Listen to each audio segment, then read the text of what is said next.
It's hard because we always have something new to cover. We're always adding something. I know. We were just talking about how Talk It Up. We want it to be more like 10 minutes. Even if we can get it down to 5. 5 minutes? Well, 10, we have so much going on. 10 minutes. Well, but that's why we have Talk It Up More. Right. But usually on Talk It Up More, we get kind of off subject. Right. Well, we have a specific subject that we want to talk about that's not necessarily related to the company, right? Right. Like your parent think tank. The parent think tank, I think, is going to be a really good thing. We were talking about that earlier. About that. Well, let's talk about that. We could have been talking more about what that's going to look like. And we talked earlier about pride in parenting. You know, can you look back on your child's life and say, I did well as a parent. I did right by them. Yeah, I think when you're talking about your children, for some reason, you need to kind of, I'm not saying this because it's my child, you know? Why not see these gifts and abilities and talents in your children and be proud, you know? Like, do you think people feel... I think our children need that from us. Yeah. I think they need to see us talking them up. And striving to be better parents. Yeah. Be not better, because that's, you know, not really something you can qualify necessarily, but to be the best parent we can be. You know, I think there are always going to be things in retrospect that you look back and say, oh, I wish I hadn't said that, or I wish I hadn't done that, or I wish I had done this differently, right? Right. But how do we, you know, I was very, very blessed to have been a parent for 13 years. Not only to my own son through his 13th year, but also to a lot of other kids. You know, I feel the same way. You know, I've been able to mentor and work with families through the Waldorf school that I was involved with in parent education and parent development. I don't think there's enough out there, really, in terms of parent development. Someone told me the other day, and I don't even realize I do this, but she's like, you're really good at helping people figure out what they're good at. You know, like, and I don't know. I see the talents and gifts in people, and they don't really realize it. And I see that with a lot of our parents too. Do parents today in the 21st century, which was it's very different parenting than it was even 10 years ago. I really feel that it's true. There are things in our world that we are constantly fighting against, you know, and I'm always interested in what are people fighting for? What do you want for your children? You know, do parents think in those terms? What I want for my child? What do I want for them? You know, do I want them to be competitive in the world, in the workplace? But these are the issues this is why I think it's good to have a think tank. It's not me saying I'm the best parent in the world and I'm going to tell you because you have all these issues. It's not about that. It's not about my child is better than your child. Or I'm a better parent than you because I made these choices, because everyone has, you know, a lot. They have their own upbringing as a model or not. They have their child's education, which really, really, I think, informs parenting a lot in our time. I think that you have your religious, your faith community or not. And I think that all of those things play into the choices that we make as parents. And it's important to find the broad diversity of parenting. It's important to have those conversations so that we can keep taking away, not only as parents, but as mentors and as people who work with kids, you know, how do we support you as parents? Because I'm not a parent anymore. People are very nice and they say, oh, Henry, you'll always be Cameron's papa. You're a parent if you're parenting. I feel like he's more of a parent to me now. He's like on my shoulder, right? But I feel like, what can I do to help having been there now for 13 years as a parent, how can I help remove some stones out of people's Are you seeing a need? Are you seeing a need in this? Yes, I am, because people have asked me directly to do some kind of a workshop, some kind of a parenting workshop. Okay. Because I see parents tearing their hair out. Right. Not knowing what to do and not knowing where to turn, because either they don't know where to look for help, or there is so much contradictory information out there from books, self-help books, from, I don't know where people get it now. Do they get it from their parents anymore? Do they go to their parents? Do you go to your parents for parenting issues? Don't answer that. But but it's a rhetorical question. Who goes to we used to go to our parents, but we don't anymore for their wisdom. And so, I don't know. I think it's time to empower ourselves as parents to come together. Baby boomers, but I don't know.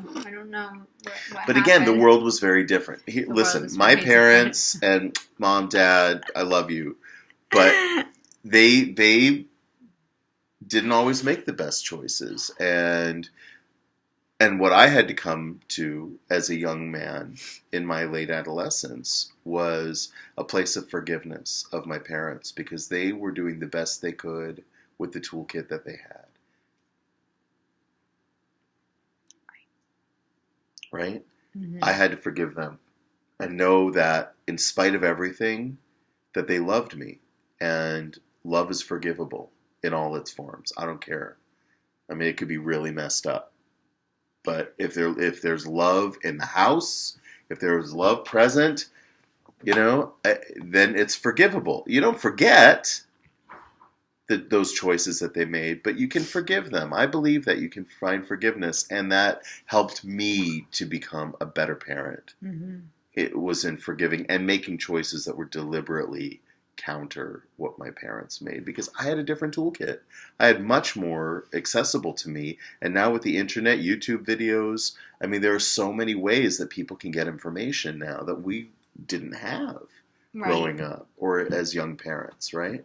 So there's almost too much information. I feel like that. I feel like we go to a large scale level where just in our community, there's so much that we can talk about and, write our own books about, or write our own articles or our own blogs and help each other out that way, instead of looking for all these things on a larger scale. I feel like there's... Or looking to experts. To answer your questions. And what I said to you earlier was, all the answers are already inside you. Right. It's already there, right? There is no expert in your child other than you and your child. Nobody knows your children better than you do and better than they do. I'm sorry. They could be, child psychology Nobel Prize winner. I do think it's important for parents to have mentors also. Someone that they can go to and be like, listen, I've been thinking about this for so-and-so. Right. What do you think? Right. I do feel like that's important if it's not your spouse or if it's a close friend that knows your child also. I feel like we kind of need to find that to kind of hold us, the mentoring that we need as parents. Yeah. Because that's not always readily accessible. That's right. And I'm saying it should be, and I'm saying it is, because I am willing to do that. I'm willing to be that. And I know you are that for me, Thank you. So for you to share that and open it up to other people, I'm almost kind of jealous. I'm just kidding. No, I want you to jealous. I don't want you to share with. No, I'm just kidding. I'm just kidding. I'm not that kind of person. I'm just trying to. I just think it's important. I think it's important to look at different perspectives, and people will pay hundreds, sometimes thousands of dollars for a life coach, right, to help guide them through this crazy world and make choices for themselves and so forth. I'm offering myself as a parenting coach, as a parenting mentor, to say, let's work together on this. You're not alone. And I think a lot of people feel like they are completely alone because there's nobody that they can go to. Either they feel embarrassed because, if I'm going to be a parent, then obviously I should know how to parent. Right. But I say this all the time. You need a license to drive a car. But anybody can have a parent. There are no parenting classes. I think there was for a while. I haven't heard of this happening in a long time. That you Remember that baby that high school kids used to carry around with them, and it would cry and cry? How about the classes when after you have a baby? They have these baby mommy and me classes. Somebody suggested that I should do those. So here too, and I'm like, I feel like I still know people that are friends with their Beverly Hospital group. After you have a baby, you go to this. They tell you what to do. How do we know we're so confident in loving our baby? But what happens after they turn 5 or the terrible 2s or the awful 3s? What happens there? I think of it as the terrific 2s and the wonderful 3s. But where's the disconnect there? Right. That's why this think tank should be, that's what it's about. It's about coming together and identifying, is this a common thing in our culture?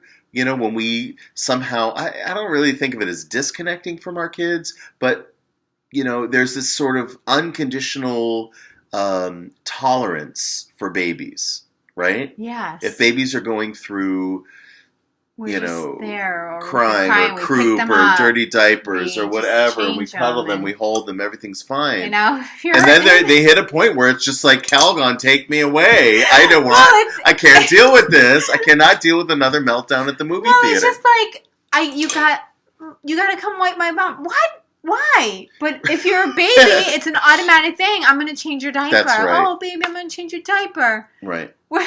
Well, and we have this issue of helicopter parents now who are, whether the kid wants you to wipe their bum or not, you are right there with the wet wipes, right? Bend over. I mean, these are things to talk about. And I'm not saying that that's a bad thing or a good thing. I just think, I don't know. I just think it should be a bigger conversation than it is. My grandmother, rest her soul, used to say to me, honey, raising kids is like building a house. It's all about the foundation years, right? Too many people are worried about buying the roof, Mm-hmm. Oh, they got to go to college. Well, this is our Common Core, which we talked about last week. Everyone's so focused on career and college readiness. In the foundation years, you haven't even built the foundation of the house yet, and you're worried about the roof. Stop worrying about the roof. That'll come. Work on the foundation. Because if you have a solid foundation, the house can burn to the ground. Yes. Love our children like we love that baby that we just gave birth to. They are still our babies, and they're always our babies. They should still be your baby, and tell them that. You're still my If you have a solid foundation, the house can burn to the ground, and you can build it back up again.